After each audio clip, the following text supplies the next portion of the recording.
had this beautiful wedding and I had this wonderful husband, and now I have breast cancer. Cancer will stop you right in your tracks. My first question was, am I going to die? And my second question was, is all of my hair going to fall out? My oncologist did say to me, you're not going to be able to carry a baby. But I still believe I will be a mom.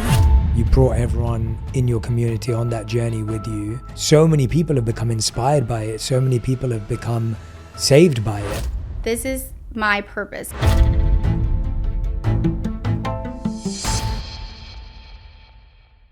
Hey everyone, welcome back to On Purpose, the place you come to become happier, healthier, and more healed. Today's guest is someone that I've been really looking forward to having in the seat.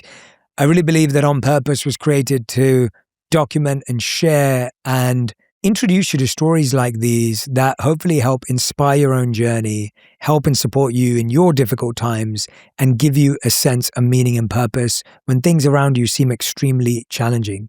Today, I'm joined by Bridget Bahl, an entrepreneur and the founder of the fashion brand The Bar.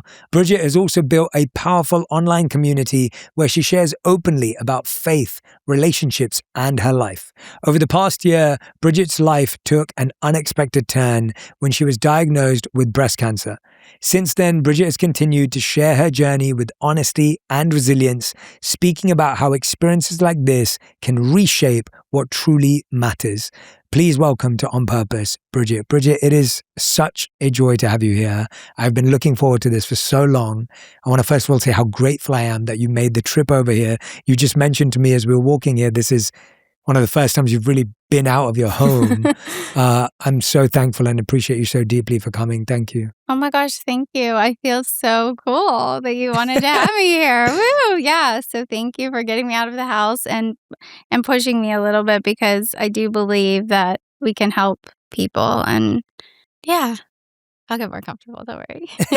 You're doing great. You're doing great. You always have the best energy. When we met last time, it was like, you just effortlessly create such a safe space for everyone around you. I wanted to ask you, for those who may be meeting you for the first time, who are hopefully in my community learning about you today, how would you describe this chapter of your life and where you are right now? I'm really trying to unpack everything that's happened in the past 15 months of being diagnosed with breast cancer, chemo, radiation, surgery, all of those things. And I think I was just so insanely sick for most of the time, especially during the chemotherapy portion of it, that I wasn't really present or unpacking any of it then. You're really in survival mode. It's day by day. You're like trying to get through to the next moment. You know, I used to say like day by day. And at one point someone said to me, hour by hour, like you're that sick. So I feel like I'm unpacking a lot of it now. So I'm definitely really raw right now. It's not like this thing that I've had years to reflect on and see how this has all changed. Like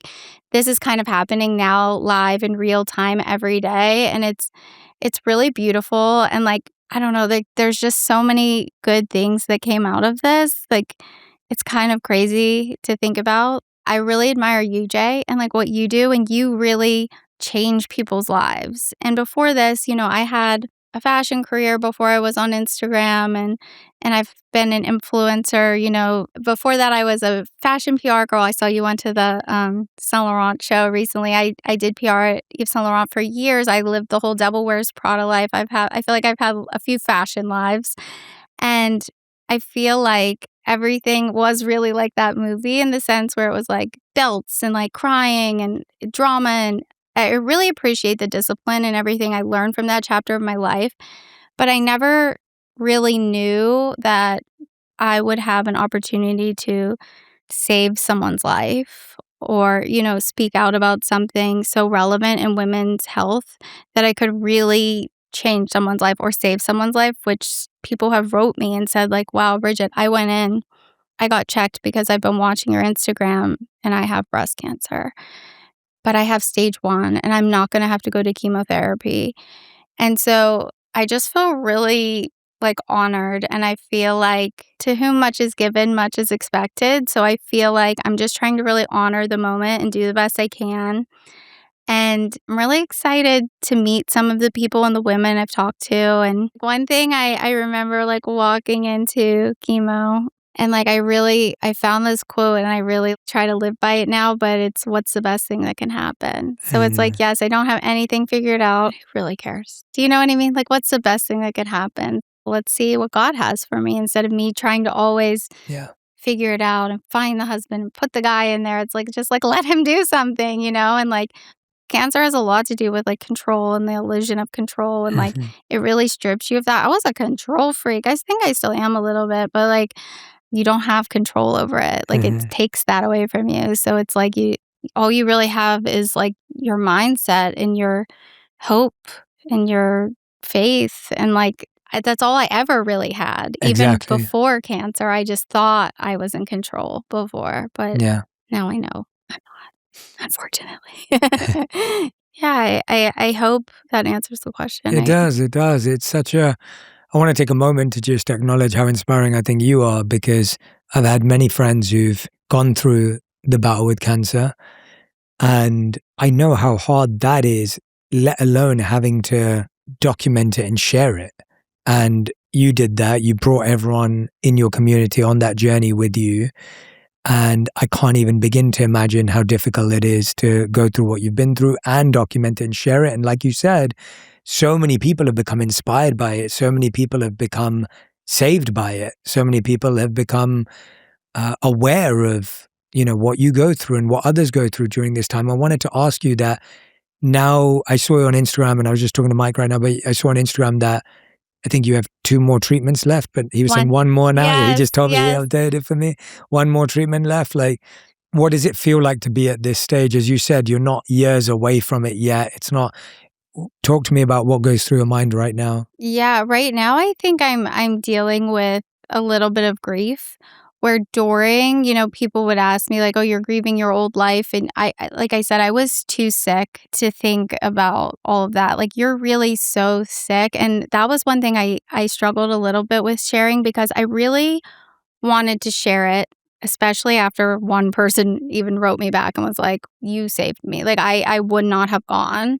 And then I was like, "Okay, this is my purpose and this is the only way I can understand it and make sense of it, that I can help someone else and I can keep someone else out of chemotherapy," because I had a terrible time with chemotherapy. Like, I went in super positive, which was kind of funny because I was like, "I can do it. Like, with God, I can do all things." And I did do it, but it wasn't what I pictured the experience to be. But I think right now I'm definitely starting to grieve because I think right now I'm starting to feel better and I'm starting to feel safe.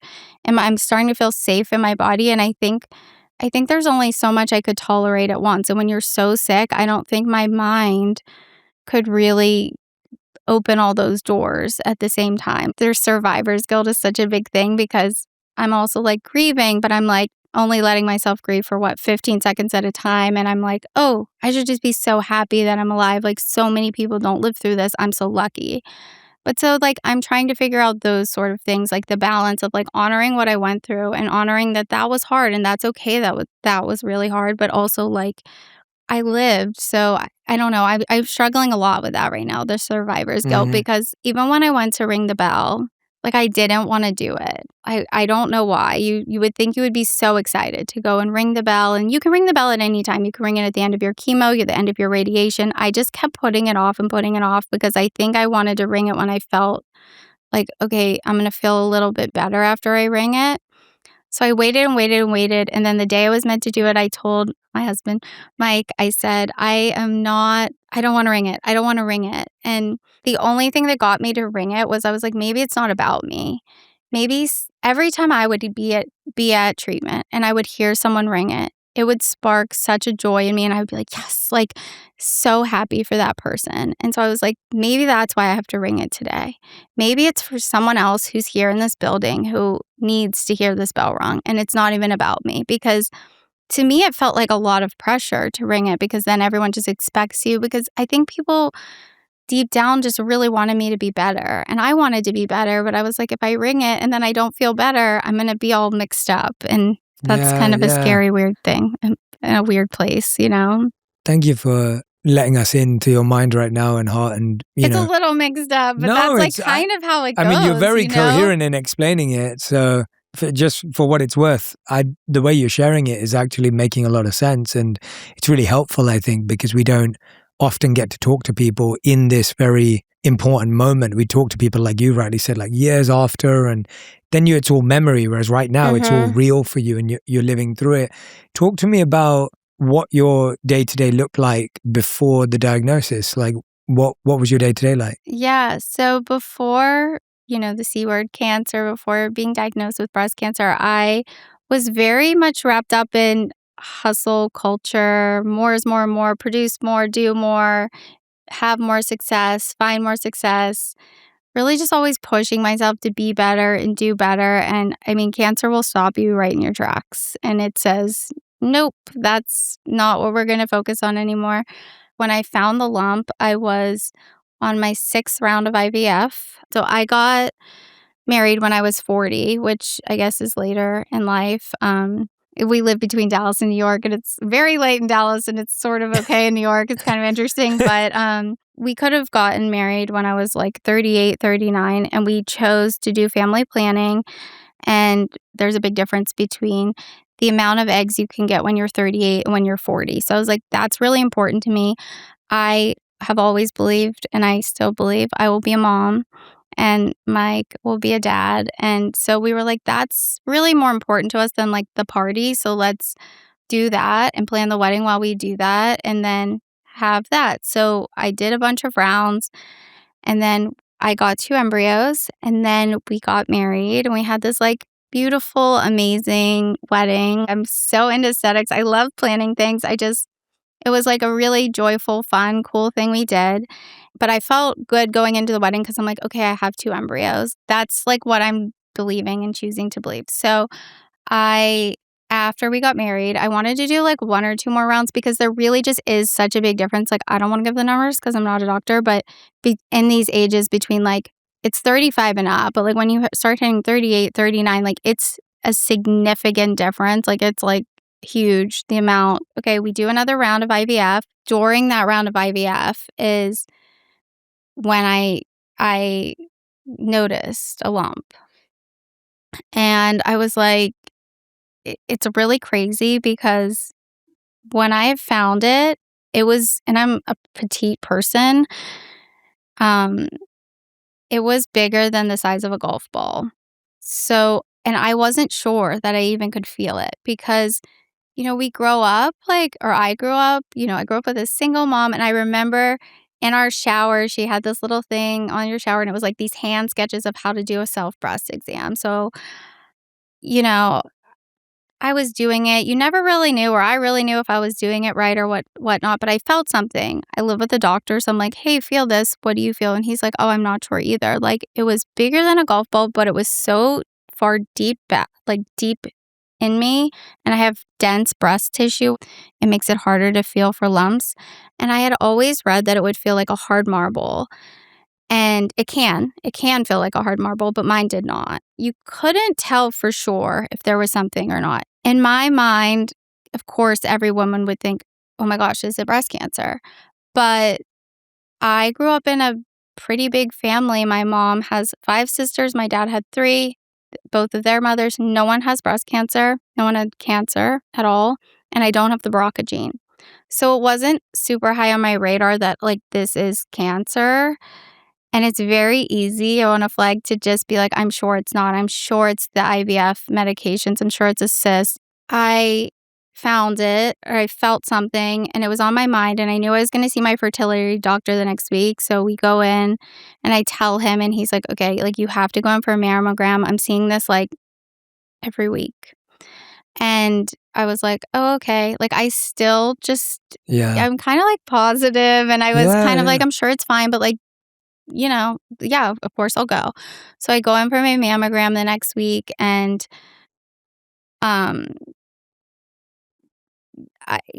while I did my mammogram, I could start to kind of feel like something was going on, and they could feel it, and they were looking at it. And then they asked me that day, like, will you stay for your biopsy? Which is like odd, and I was like, okay, something's wrong. And I could kind of just feel something was wrong. So I stayed for the biopsy, and I've been blessed with angels this whole time. Like, I've had a lot of angels come into my life and just, like, really help me, and it was just the sweetest radiologist ever, and she was just talking to me all about our wedding. She's like, "I went on your Instagram, it was so beautiful," and she was trying to distract me, I could tell, like, she was really trying to comfort me, and all of a sudden, I just looked up at her, and I was like, "Am I going to die?"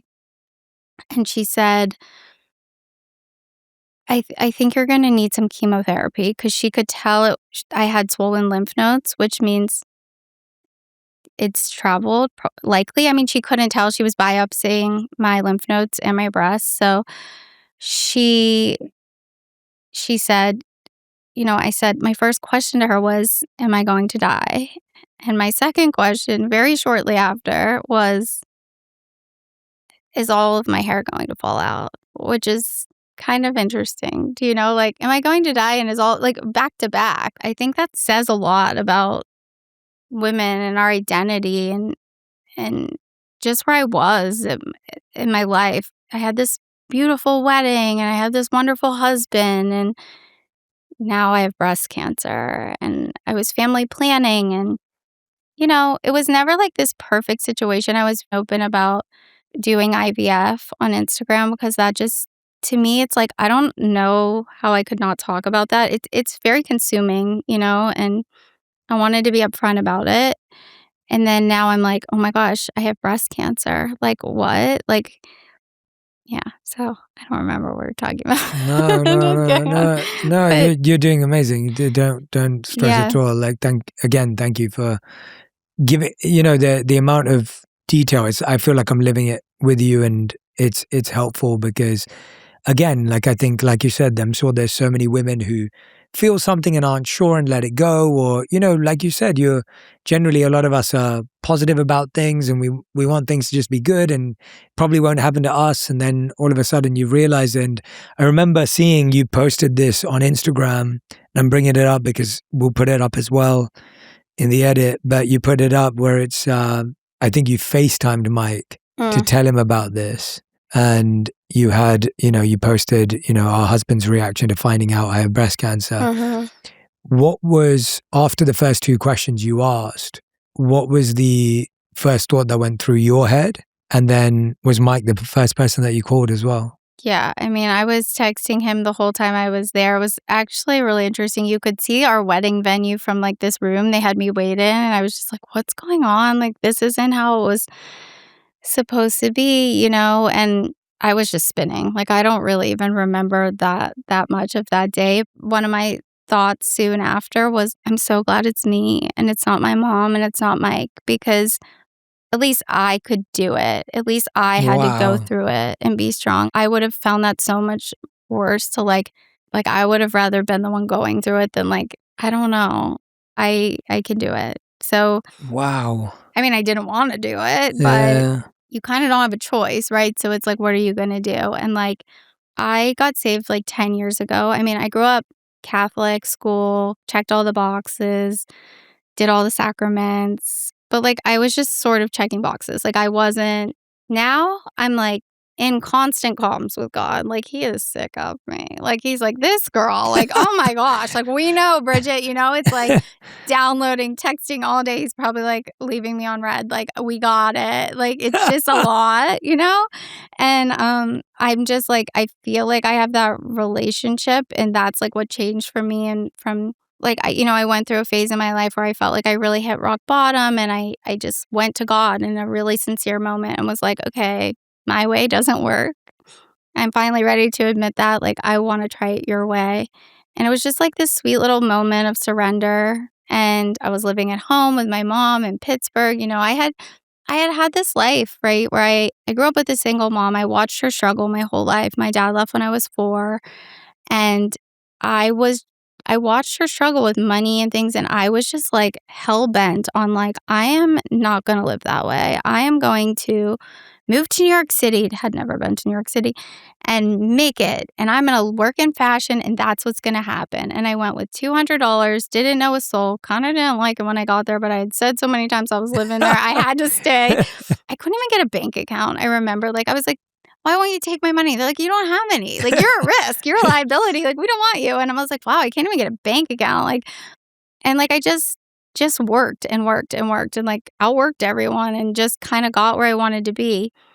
And I got really immersed in that world and fashion. And I had a wonderful boyfriend at the time. I was living in this wonderful apartment. Really nice. It was his, not mine. He was great. It was just I wasn't great. Like I remember I like had this moment of like I've gotten everything I set out to get. I'm living in this apartment. I'm wearing this YSL outfit. I'm like a publicist at Yves Saint Laurent, like, and I feel completely empty. And why? I got everything I wanted, and it was such a. What was it? What was the answer? I think that there's just like a hole in everyone's heart, and I think God fills it, and I think I had to really like lose all of those things. I was broke. I had no job, nothing, no boyfriend, no like leads on a job, no apartment. Moved back to Pittsburgh. I was like, okay, God, I've got nothing left. I'm at rock bottom. And he just really met me where I was at. And I just filled it all in with God. Like I just was like reading the Bible and I just started to believe all of the things God says about me. Like I was like, well, what does God think of me? And like, since my dad left, I think I was always missing that father figure. And I'm like, I have that. I actually have that. Like, I am wonderfully created by God. And I just felt like this heart of stone I had was just really softened. And I just became a little bit softer. And I'm not perfect. I screw up all day, every day. I mean, hence the texting all day. But like, we're all sinners. But I do think deep down, I really try to do better all of the time. And so, like, when this whole thing happened with breast cancer, a lot of people have asked me, like, was your faith tested when you had this? Like, when this happened to you? Like, you just had this wedding and you were hopeful for a baby and you were already kind of struggling to get the IVF thing going. And I was like, yeah, I've just lived, like, I've tried to do it without God and I've done it with God. And, like, I think the storm's coming either way. I think, like, this is my cross to bear, but, like, you have yours and everyone's going through something, right? So I feel like I feel like I was just like, I'm choosing to do it with him because that's just a better way for me. Was there no thought in your head at the time which was like, why me? Like, I've finally got married, like things are looking good, like I'm settled. I'm like, I feel like the natural reaction for a lot of people would just be like, God, why now? Why me? And you're going through IVF. It's the amount, there's lots of other things happening in your life. Right. Did that thought ever come up or were you too strong to let it come up? No, I mean, it definitely came up. I think, okay, so I also have a fashion company and I had been in flight mode for quite some time because we were doing a buyout. So I had a partner and a buyout, is not a fun thing. It's a little taxing. It's a hard situation to go through. And I kept saying to God during that process, like, if it's not meant for me and you don't want me to have this company, please just take the company. Like, I don't want it if you don't want me to have it. And I prayed that so many times that I'm pretty sure he wanted me to have it. I had bought the company and I got diagnosed 2 weeks later. And then there was a day where I went to my oncologist and in one sentence she had said to me, you're going to lose all your hair. You're going to lose your eyebrows. You're going to lose your eyelashes. And you're not going to be able to carry a baby. And in that moment, I felt like, wow, this is not fair. Like, at least the baby part was really hard for me because, yeah, that was hard. And I felt really sad for Mike too, not even just for me, because I'm like, that stinks. We're 1 year into marriage and like, he's always wanted to be a dad and that's like super important to him and he'll be the best dad and he should get to be a dad. And I feel like he will get to be a dad. But I think in that moment, yeah, you definitely have those. But you're also so scared that you're just like, yeah, that's unfair. But I also am like, am I going to die? So there's like, you're weighing a lot of things and perspective changes really quick when cancer enters the conversation. Yeah, yeah. What kind of shifted for you as time went on after the diagnosis leading up to your like first chemotherapy session and getting ready for that and preparing yourself for that? Like what was going through your mind as you got ready and prepared? Yeah, so I had like kind of a bit of time because my cancer was hormone negative. I was able to do one more round of IVF. So I did the round of IVF, and I was just the whole time thinking about, I'm starting chemotherapy. Like, what's going to happen? This is crazy. Walking into your first chemo, I personally felt physically amazing, super healthy. I went to Pilates the day before. There's a lot of things you have to do. Felt a little bit like a ritual or something. You have to get your nails taken off. You have to get your hair extensions taken out. You're kind of like removing all these things. But I was like, I'm going to go to Pilates and work out. I felt great. And then you're actively walking in there and you're putting something in your body that's going to make you very sick, potentially very sick. For me, it made me very, very sick. And to know, like, in order to survive, I have to do that. And I have to be like, okay, here we go. Like, put it in me, And I think that was strange and a bit weird. But a friend of mine, Jill Martin, taught me early on. She said to me, you have to reframe the way you think about chemotherapy. You cannot think of chemotherapy as something that's making you sick. You have to think of chemotherapy as something that's saving your life. And that's been a huge shift throughout the whole thing for me. Everything. I used to complain about having to go get my nails done. Like, what? Like, I used to complain about having to go get my hair appointment. And, like, I think when you go through something like this, I'm like, I cannot wait to go get my hair done. I mean, this is a wig, but so I kind of got it done, but, like, my own hair, like, I cannot wait for that. And everything became like, I got to come here today, I get to do things rather than I have to do things. And I think that is like a life shift. I was like, okay, like I had to go get my nails done. Like that's a privilege, and like what a brat. I think you're being hard on yourself too. I think I think we all get into a space of familiarity and ingratitude, and you take things for granted. And I think all of us do that as humans. I don't think it's just you. Whatever that may be, everyone has their version of a hair or nail appointment or something in their life that they're like, girls will know about the nail because you're like, it's such torture. I can't be on my phone. I'm like, guys, we're okay. We're okay, Yeah, but I think hearing you say that really does put it into perspective. I was thinking about all the things that I take for granted, or all the things that as you said that to me just now, and I think that's going to help a lot of people who are listening.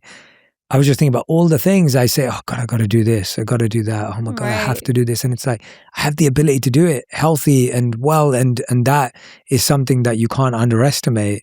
Right. And, hearing about it through your perspective and how that shifted for you, I think that's a huge one. Yeah, it was a huge thing for me. And I also think like I was so hard on myself before. Like I'm like scrolling back through my phone and you know how it pops up like a year ago or 2 years ago. I always thought my hair was so thin, and I remember I was always like talking about that and like trying to fix that, and it's okay to want to fix it and improve. I can't wait for my thin hair to come back. Like I literally cannot wait. So it's just like I just think we're all so hard on ourselves.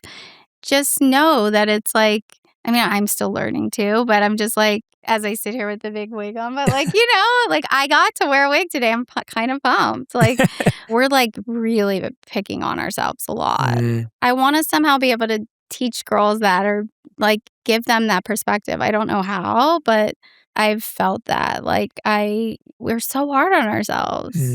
It's almost like you'd wish you could teach humans to do that without going through pain, because the pain is so intense and excruciating and terrible. But it's almost like that's a gift that you've developed by going through that. I don't know. I don't know if all of us can learn that without sadly going through something so difficult. Yeah. It's a lot. It's hard. Yeah. It's hard. Like, because you go from like, I mean, you get so sick, and that's something else I struggled with a lot. Like when you're so sick, you are not even picking up the phone. Like you can't film it. Like I wasn't hiding it, but I was so sick. Like you are on the bathroom floor. Mike made me a nice little bed on the bathroom floor. He would come and lay in there with me sometimes, but it was just like, you can't sit up. Like you're bleeding from everything you can bleed from.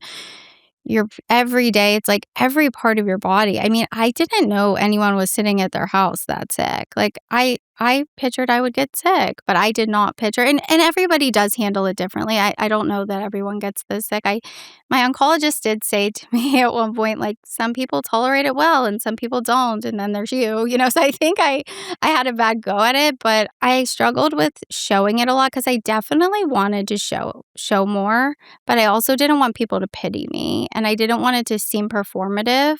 But then I was like, I also want to honor the people who are going through this. Like, what if someone's watching this and one of their employees has someone going through this and they just don't know that that person, like, might be really, really trying? And there's a lot to it. They put you in medically induced menopause and you're like a hormonal teenager girl. And I'm like crying to Mike about anything you could ever imagine. You're not even yourself. How can you expect people to understand that? And how can I lead a team during all of that and not be mad at myself? And it's so much. And I don't really know how to explain it. I don't know that there's a right way. Like, I tried to share, but I definitely, if I'm being totally honest, I would say I erred on the side of showing less because it's gruesome. It's gruesome. Like, horrific things it can do to your body, and you can't sit up, you can't walk. Like, we had a launch for my brand one day and I crawled to the computer to get it to work. Like, I was like, this is just like the most humbling thing. I cried once. I remember during football season, Mike was watching a football game and I was so hungry, but there was just such a price to pay. Like,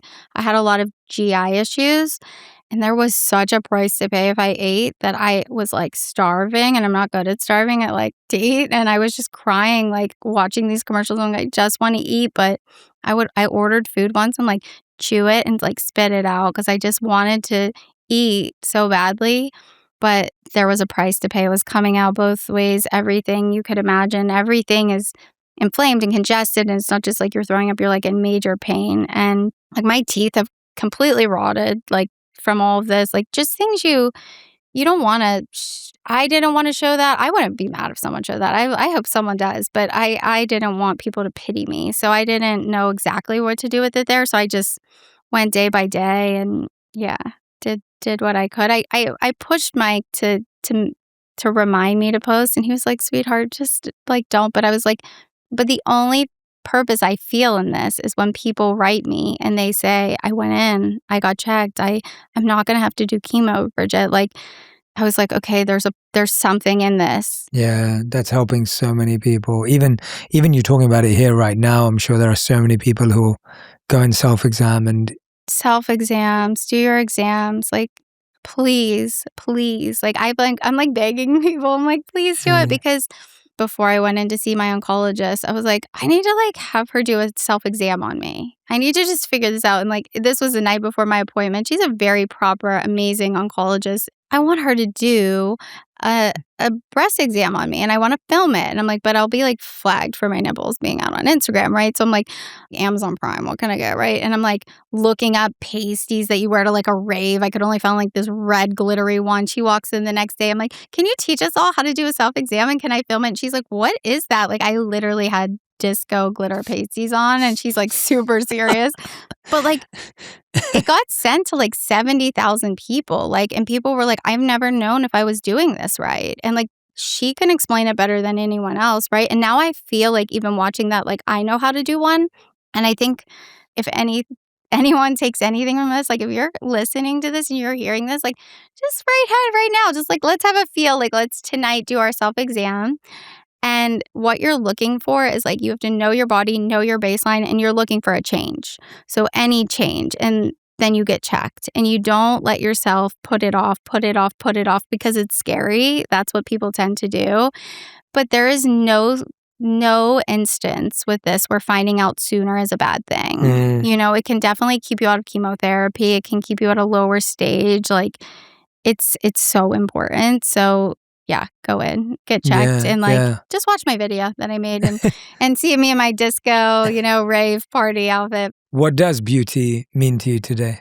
Oh, I'm working on that a little bit. Like I've always enjoyed fashion and makeup and all of this, and I think that's great and I think that's fine. But I think I really want to lead with my heart and really make people feel a certain way that will maybe inspire them to like search for if something's missing in their life or a little hole in their heart. And like that would be something I found really beautiful, you know? Mm. And another thing I thought of, like I saw a girl who looked sick. She's going through cancer on the internet the other day. And I'm like, there's nothing not beautiful about her. Like, no one feels like that about her. So I think it's like just being in it really changed it. Like, no one was looking at me going, she looks so bad. I mean, they might have been scared. She looks very sick. I'm alarmed. But like, no one was saying, oh, she's so ugly.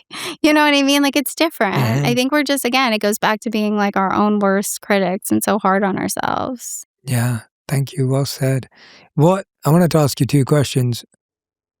What's the most helpful thing someone can say to someone who's got cancer? And what's the most unhelpful thing people can say to someone who's got cancer? That's a good question. Because I think a lot of people just don't know what to say. Yeah. I feel like you just don't ever want to be dismissive of what they're going through. But I think something that's been really nice and really sweet is like people who continue to check in on me. And even like when I didn't have the time to write people back, I swear when people would reach out to me, it would be like in the exact second I needed it. Like it was like, wow, you know, and it would be like someone I knew from years ago and they would be like, oh, I'm just reaching out. And like I felt bad because they didn't write back to everyone, but like you don't know how much what an impact you can have on someone's day. Like I have made a conscious effort now. Like when I think of people now, I make sure I text them that day. I don't care if they write me back or not, too. Like, that's one thing I really learned. Like, just keep reaching out. Just keep going. Like, I just reach out to people whenever they pop into my head now. And I'm praying for you, love you. Like, you don't know what someone else is going through. And, like, I do feel like we're all connected and, like, it's beautiful. And you can really, I just think keep loving on them, Yeah. you know? Just keep loving on them. And even there's points where people are mad and they're, like, upset. And they might not want to reply, but they're never going to be mad that you reached out. So I think it's like, do it, but don't expect anything back from Yeah. it. But I felt so carried in love and prayer the whole time. And I felt a little spoiled sometimes. I'm like, this is so nice, you know? And I want to be able to hopefully give some of that back to people somehow, some way. If you think of anything, Jay, let me know. I think this is giving back. Oh, okay. I think this is giving back. You showing up online every day, you sharing your story, that is the best give back for everyone who checked in with you, because you're hopefully helping someone they know or someone they love from not going through the same thing or catching it early and not having to experience the hardships of it that you did. I've had a couple of friends in the last 12 to 24 months who've also been going through cancer, and I've found when I talk to them, one of the biggest things they say to me is people don't know what to say, people kind of distance themselves, people think I just need space. But actually, it'd be really nice if they checked in. And it's what you just said, that no one's ever going to be mad if you check in, even if they don't have the capacity or capability to respond back or call you back or message back. It's always going to mean something to that person. Yes, it meant so much to me. I always think of my mom growing up with a single mom and seeing her struggle. I'm like, you know, whoa, it's not lost on me that I went through this with like complete privilege of like having help, like having someone who cared about me to help me. Like, not everyone has that. So I think it's like, if there's anything you can do, like if someone has kids, so anything you could do to help them do their laundry, any grocery store run or something for them, it's like really deeply meaningful. Like, it's really hard. And I don't think people always feel comfortable showing how hard it is because it's a bit embarrassing, you know? And you want to try and you want to be, or I wanted to be anyway, like, I'm okay. But it's like, no, you're not. Yeah, which is natural. We do it anyway.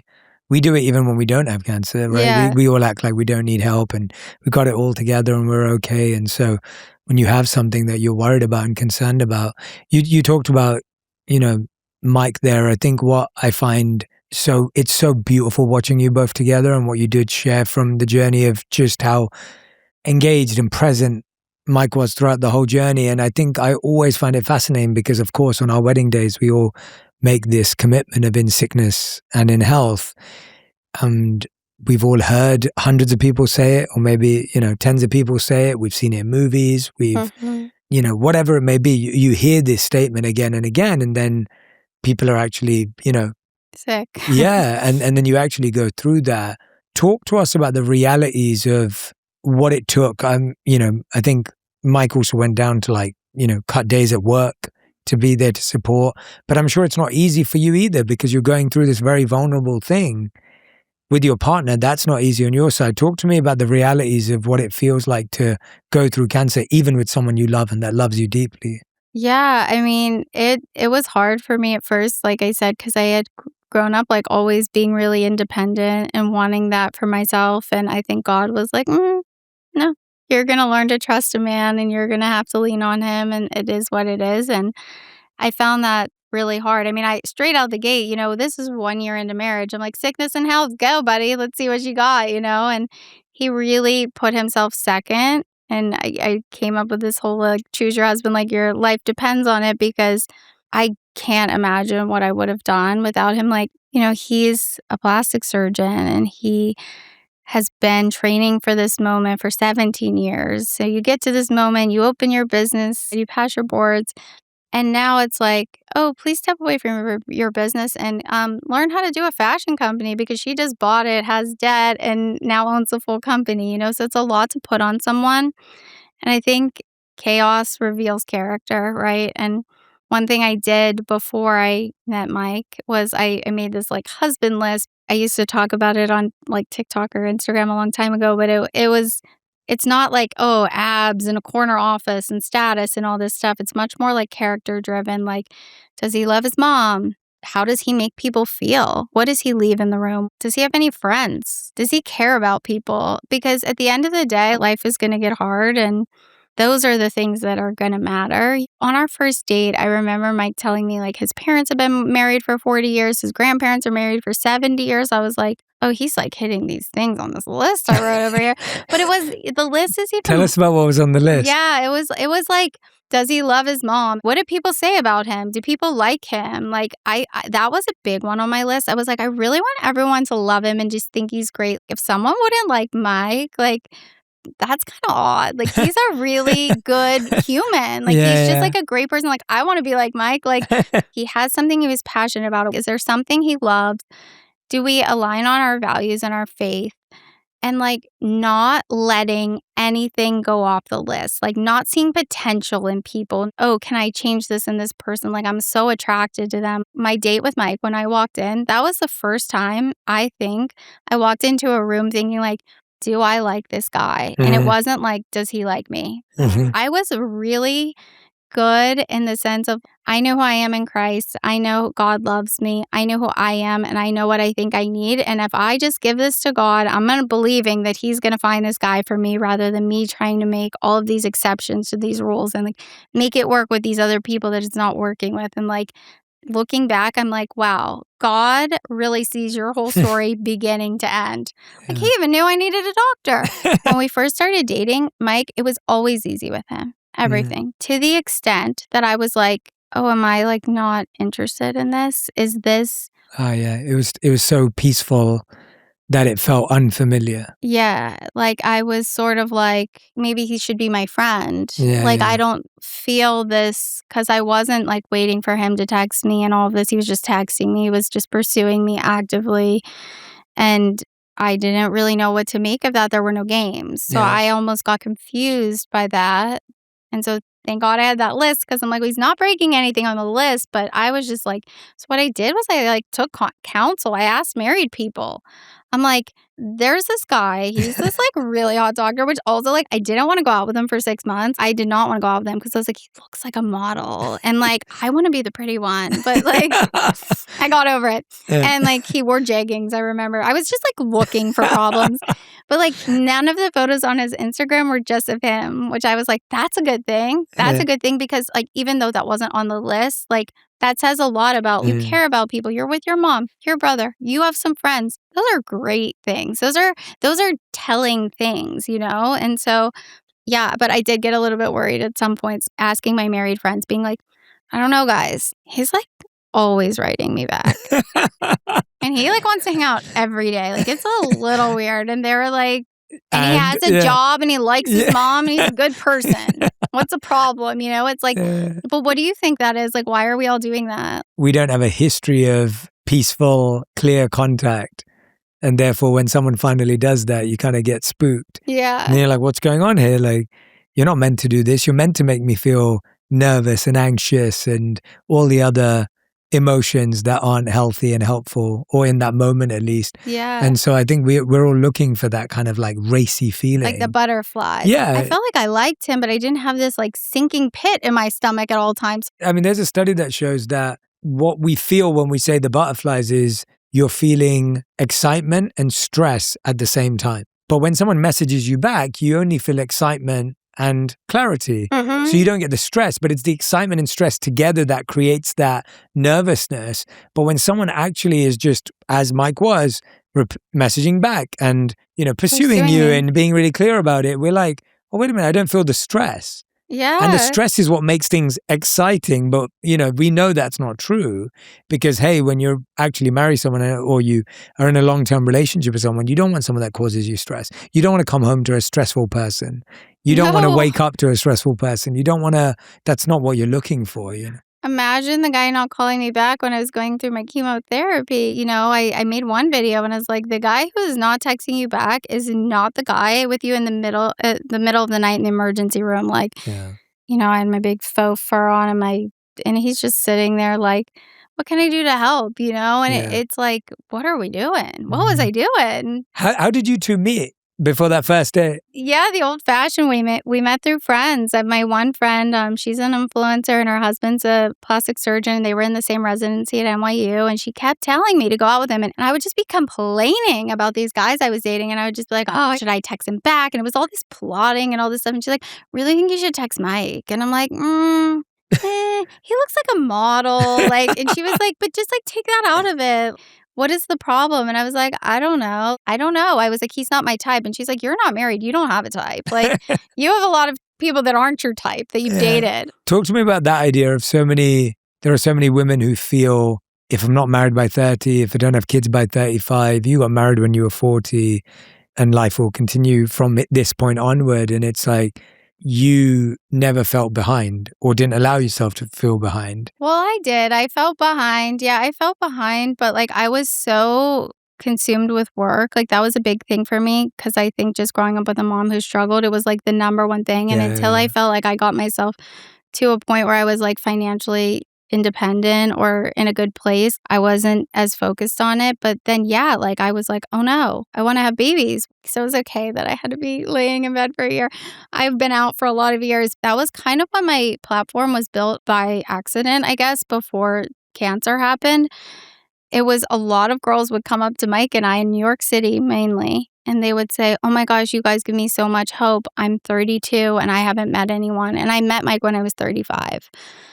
So I think, I leaned into that a little bit and thought about it. And I think it was just believing in God's plan for my life and not trying to do things my way. That being said, I do think I would have saved myself a lot of tears and a lot of years if I had written the husband list before and not got so caught up in the games and the butterflies and all of that. Because, I don't know. That's a thing. Yeah. What would you say to someone who says to you, I feel behind at 35 because I haven't got married yet? Have you written your husband list and what's on it and who are you dating and what are you scared to let go of? Because I do think that there has to be a moment of kind of okay, God, I'm going to do this your way. I'm not going to keep doing this my way. What I like about your list is it's not a list the way I think people think about a list. So I think when people hear the words husband list, they think 6 feet tall, this job, status. Right, yeah. I think a lot of people write those things or even if it's not a lot of people, I know a lot of people who've said those things to me where it's all about what kind of job they have. So doctor would be high up there, right? And or finance or not finance. So people also their list is oh, I would never marry someone in finance. I'd never and I'm I don't think that affects whether someone's a good partner or not. I always think about your career doesn't really say much about how you are as a partner. Your bank balance doesn't say how much you are what you're like as a partner. Your height doesn't say anything about what you're going to be like as a partner. And I think it's funny when you measure someone as a partner on these things that mean nothing to do with them being a partner. Right. And so I think even though I never had a formal list, I think when I met Radhi too, I was looking for how someone lit up a room and how someone was with me in different circumstances, in different scenarios? How was I treated around different people? Mhm. How did I feel when I shared a new idea or I thought about something new? And then as we got married and moved forward, even then, like I would say we went through more challenges after we got married because we moved country, we moved jobs, we moved home. And when you go through all that together again, I mean, what you've been through is far harder and far greater than all of those things. But when you go through difficult things, you figure out what someone's really made of and what their response is. And I remember being 4 months away from being broke when we were married. And this was around maybe 6 months into our marriage, or maybe just coming up to a year into our marriage. And I told her the situation we were in, and she was like, I trust you. And like that to me was the person I married and the character of the person I married, not someone who is, not there for me at that time. Right. And so I think for me, I knew Radhi was the one when I met her because she was always nice and kind to everyone that we met, whether they could help her or not. She lit up every room she walked into. She was always bubbly and fun and had good energy and ideas. I didn't feel like she played any games. We both didn't play any games with each other.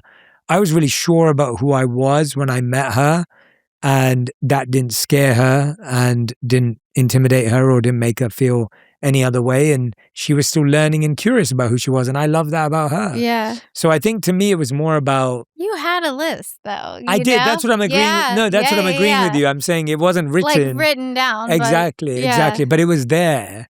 And I could sense it when I was around her. And I think you need to be clear about those things. But I think the problem now is people get clear about stuff, but not the right stuff. You get clear about a bunch of stuff that doesn't make any difference. Like, someone's height or your ick that they wear jewelry or the fact that they don't dress well or whatever it is. Like that stuff doesn't impact whether someone's going to show up for you when you're broke, when you're lost, when you're confused, when you have cancer, that's not going to be the, differentiator. So yeah, and it's a cool one that you said too, that like you were very sure of who you were when you met her, and that didn't intimidate her. And that's like one thing I haven't really thought of, and how attractive that must be to someone. But I didn't even really think of it like that. Like, yeah, that didn't intimidate him. He like pushed into that and leaned into that and was like, that's cool, like that is cool. It is. And it's, I think Mike's just set such an incredible example for, all partners, truly, just by observing both of you together, of just what it takes and what love really means. I think we talk a lot about what love means and how do you show it and, what that looks like. And I think both of you together represent it in the most beautiful way. And I'm so happy that you've been a big part. Sharing that with us also, I think, has made every partner go, I need to step up, in a good way. Aw, yeah. I worry about that too, because I'm like, I don't want people to think we're like bragging, but it's like, we're not. We're like literally Well, it's hard, so there's no bragging because it's hard work. He went to Sephora once because when all my hair really started shedding, like badly, and I had lost so much weight. I was like 84 pounds, and because I was just having a lot of issues with eating. But he was like, I want to do your makeup for you. I want to do something for you. It was so funny because it was bad, and like he had not a clue. And thank God he's so much better at surgery than makeup. Yeah, I've seen him do your nails and like painting your nails. He's like kind of good at nails. A little good at nails. Yeah, not the makeup so much, but he was like a little confused. And even I saw you dressing up during treatment too, right? Like that was the way you were, I think, finding joy. I was pushing myself. Like it was later in my treatment, like I started dressing up for chemo because I saw this older woman there once, and she was just fierce. She had on heels and this outfit, and I was like, I love her. And I was like, is she here for treatment? And they're like, yeah, she always dresses up. And they said, and she rings the bell every time when she leaves. I said, goals. I love her. So then the next week I was like trying to dress up and be just like her, because I was like, wow, like maybe I can inspire people. Maybe they'll see me dressed up and then they'll want to dress up. I was like, wow, when I saw her. How did you dig to find the strength at that time? Like, talk to me about that. Like you just said, like, you're just trying to get up. You're just trying to get to treatment. You got to deal with being on the bathroom floor and bleeding from, it's like, how do you in that moment even find the strength? Like, I don't know. Like, I think you're stronger than you think. Like, I am kind of glad, like, ignorance was bliss. I don't know how I would have gone that first day and let them put chemo in me if I had known what was gonna happen. I really don't. Like, it was hard. And then later in my treatment, when I was doing radiation, I had to do 15 rounds of radiation, and I was like, "Okay, I really wanna dress up every day." Like, I'm not gonna say I'm gonna do my hair, I'm gonna wear a hat, I'm not gonna do my makeup, but, like, I really wanna challenge myself to, like, build my self-confidence back a bit, and I felt like the ways I thought of when I built my confidence up when I was younger, I was like, I bought a very expensive Equinox gym membership, and I was like, "But I'm gonna buy this, and then I'm gonna say I'm gonna go, and I'm gonna go, and I'm gonna keep that promise to myself."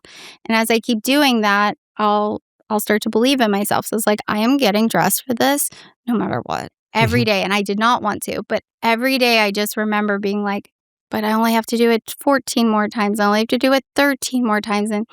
And then at the end, it was just like, I did it. I couldn't believe it. I did it. And I'm not saying these were the world's best outfits, but like, it was just like, I think there's something to that. Like, making a promise with yourself and keeping it big or small, you start to believe in yourself and you start to trust yourself and you start to have confidence that you can do things you say you can do.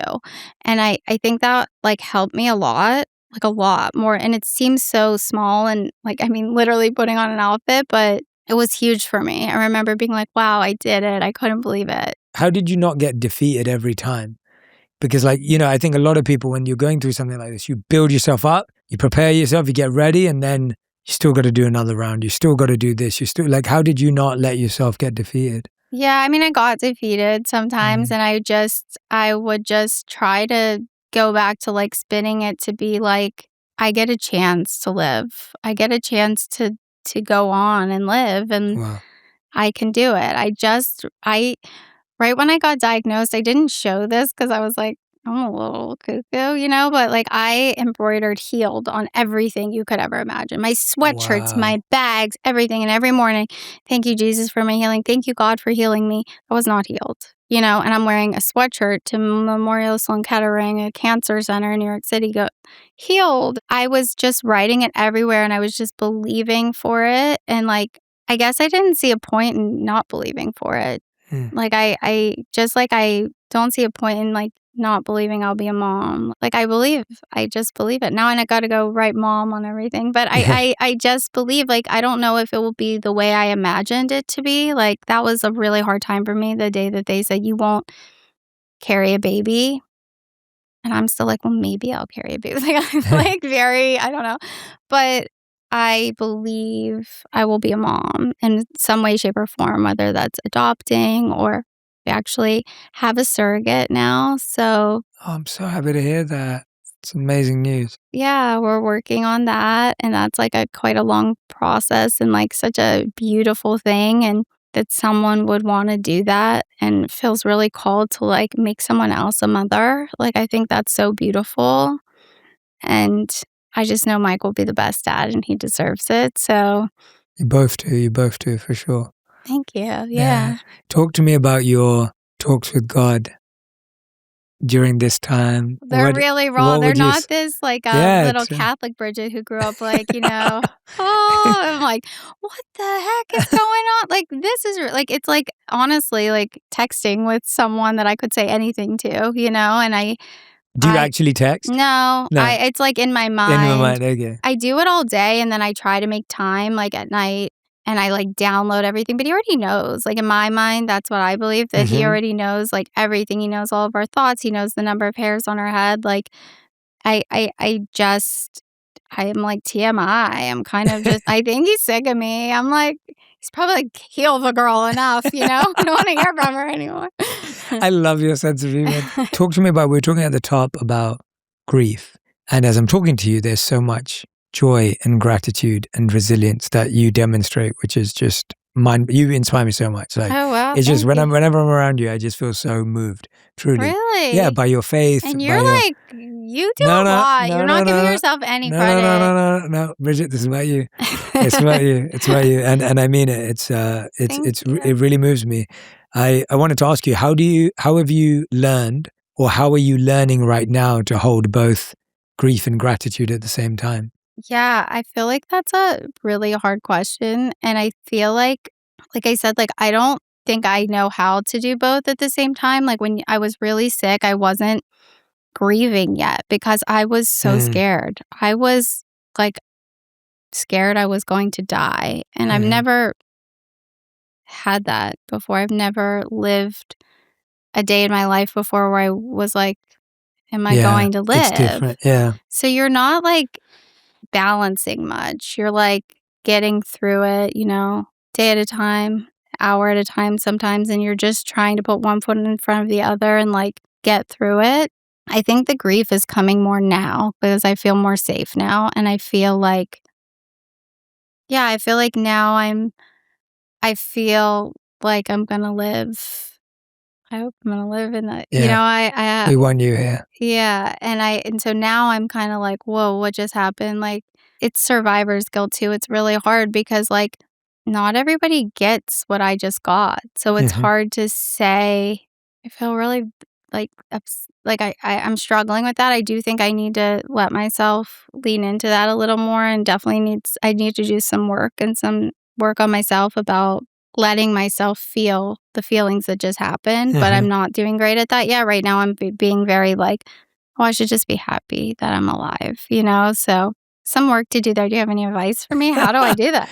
You tell me. I'm like, I don't know. No, I think your talks with God and Yeah. the incredible sharing you do with your community. I'm in no place to guide or advise you. I feel so just touched by the way you talk to God about what you're going through, and I mean there could be no better guide than that. And then also hearing about just how you chose to share it with the community, and I feel like you've already processed so many emotions more than you can even ever imagine, and you're going to know how to process these new ones as they come up because you've already done so many of the harder ones. Yeah. And so it's just trusting yourself and trusting God that you'll get the wisdom and the insight to know what to do next, which you've already lived by. So I definitely feel a little bit like, oh, now what do I do? Because like, I like had this whole life and then it kind of got turned upside down. So I'm like, okay, it is what it is.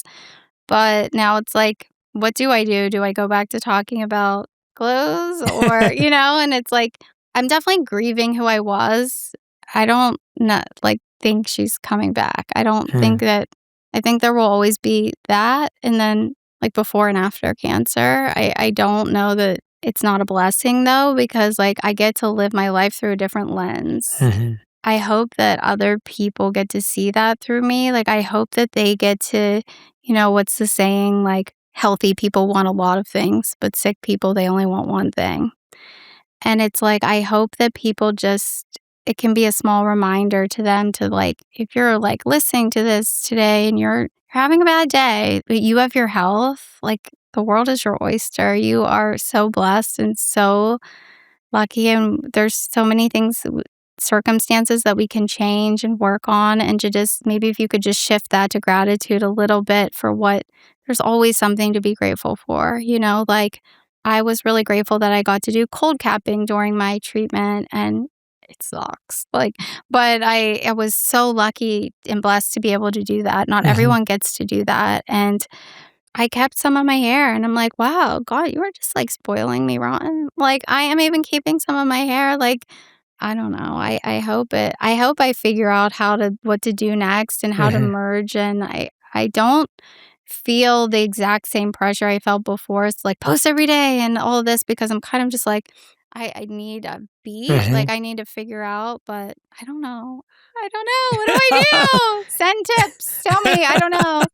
Like, I feel like most people who've been through this, like, that I've met are, like, really badass. So I'm, like, looking forward to that. I think they're, like, super, like, mega, like, like, I'm like, "Whoa, you're a really impressive person." And I'm like, so something happens, I'm just, like, not at that far yet. I'm, like, still working on it. I think a lot of people think they have to find their purpose, and you're already living it by doing what you're doing right now. So, I think you're already living the next phase of your life without even knowing it. I mean, I think purpose is so cool in that way. What is the best advice you've ever heard or received? This too shall pass. Can I explain on it go more than on, a sentence? go on. I knew you were going to do that. So I'm sorry, I get on myself. So I think because for obvious reasons, like, going through the year I just went through, this too shall pass. But it's also like another reminder to be in the moment and realize like, but what good is happening right now because this is going to pass. And then also I think it's so important for like when you're at your highest moment too, like you're at the best moment, everything's working out for you, like this too shall pass. So like be present in that moment, but also stay humble in that moment because this too shall pass. Yeah, well said. I have a little box for you. Here. What is Inside this box are different things that I think are valuable to people at different points in their life. And I want you to just pick out anything that looks interesting to you and talk about when it was important and how it's changed. Oh my gosh, this is really cute. I don't know. Okay, so nails. I like literally can't wait to go and get my nails done. You can't get your nails done when you're going through chemotherapy. I did once anyway, rebel with a cause, and I just got really, it wasn't good. So, wow, like this like kind of excites me. It makes me excited. I love that. Yeah. Is this like Mike? Well, I think we need the dark hair. So this was actually that looks like the guy I dated before Mike, who wasn't very nice to me, who would not have been good at taking good care of me this year. So like, we're leaving him behind. Yeah. See, yeah. Like, bye. What else? Aww. This is like really hopeful to me. This is happening somehow, some way. This is going to happen. So prayers up for this one, but I'm believing. Like I just believe, you know, I don't know. Yeah, believe. This is really cute because it will be 3 years. This has 3 diamonds and it will be our 3 years this year. So we had our first year and then I got diagnosed at our second year. So our whole second year of marriage. So I feel like the third year is like pretty exciting and cool to go into. And like, what's the best thing that can happen, right? Well, I love it. You did great. Yeah, cool. You did great. That was it. It was just the ones that stood out to you. Oh, look. It was the ones that stood out to you. You did that's great. Cool. I like that. Well, Bridget, I think you're going to go on to help a lot of people, save a lot of people. This has become part of your purpose in the way you're acting and sharing already. And I think you're going to continue to inspire people through anything you choose to do. Oh, wow. I truly believe that. I really believe that through sharing this message, through sharing your journey and story, but even beyond that, I think anything you choose to go and do moving forward will inspire people because of how you go about it, how you carry yourself, how wonderful and thoughtful you are with everyone, how present you are. I think there's so many incredible qualities you have that I can't wait for the world to experience and for people to share with. So yeah, thank you so much from the bottom of my heart for trusting me, coming on the show to share your story. When I met you, I was blown away and I couldn't think of a better guest to have on the show. Wow. And the fact that you came out when you're still, got a treatment left. And I know this isn't easy for you physically, mentally, emotionally, but you're still here. And you make it easy. You're pretty good. You're good at this shit. But you make it easy. I feel like, you're just so raw and vulnerable, and that's what makes it. That's why people love you. It's why people love learning and following the journey with you, because you can tell it's all real. So, it's incredible. Thank you. If you love this episode, you'll enjoy my conversation with Megan Trainor on breaking generational trauma and how to be confident from the inside out. My therapist told me stand in the mirror naked for 5 minutes, put a timer on, and just look at yourself. Day one, I was literally shaking because I was like, like, it was already tough for me to love my body.